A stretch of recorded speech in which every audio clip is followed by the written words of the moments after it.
ಎಲ್ಲರಿಗೂ this is my bro. ನಾನಿವತ್ತು ಹೆಸರುಬೇಳೆ ಅನ್ನ ಮಾಡೋಣ ಅಂತ ಹೊರಟಿದ್ದೀನಿ. ಸೊ ಬನ್ನಿ ಹೇಗೆ ಮಾಡೋದಂತ ನೋಡೋಣ. ಫಸ್ಟ್ ಸ್ಟವ್ ಆನ್ ಮಾಡಿ ನೀವು ಕುಕ್ಕರ್ಗೆ 1 ಸ್ಪೂನ್ ಇಲ್ಲ 2 ಸ್ಪೂನ್ ಹೆಸರುಬೇಳೆ ಹಾಕ್ಕೋಬೇಕು.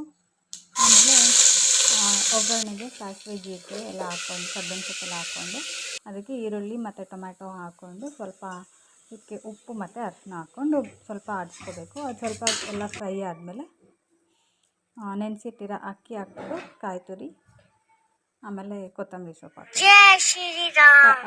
ನೀರು ಕುದೀತಾ ಇರ್ಬೇಕಾದ್ರೆ ಕಾಯಿ ತುರಿ ಮತ್ತು ಕೊತ್ತಂಬರಿ ಸೊಪ್ಪು ಹಾಕ್ಬಿಟ್ಟು ಅದು ಇನ್ನೊಂದು ಚೂರು ಕುದಿಯೋಕ್ಕೆ ಸ್ಟಾರ್ಟ್ ಮಾಡಿದಾಗ ಒಂದು 4 ಮೆಣಸಿನ್ಕಾಯಿನ ಹಂಗೆ 2 ವಿಸಿಲ್ ಹಾಕ್ಸ್ಬಿಟ್ರೆ ಬಿಸಿ ಬಿಸಿ ಹೆಸರುಬೇಳೆ ಅನ್ನ ಚಳಿ ವೆದರ್ಗೆ ರೆಡಿ ಆಗುತ್ತೆ. ಅದಕ್ಕೆ ತುಪ್ಪ ಹಾಕ್ಕೊಂಡು ಅದಕ್ಕೊಂದು ಸ್ವಲ್ಪ ಉಪ್ಪಿನಕಾಯಿ ಇಟ್ಕೊಂಡು ಇದು ನಮ್ಮ ಮಾವಾರ ಕಡೆ ಮಾಡ್ತಾರೆ ಹುಣ್ಸೆ ಹಂಡಿ ಅಂತ, ಅದಕ್ಕೊಂದೆರಡು ಪಾಪಡ್ ಇಟ್ಕೊಂಡು ತಿಂತಾ ಇದ್ದರೆ ಯಮ್ಮಿ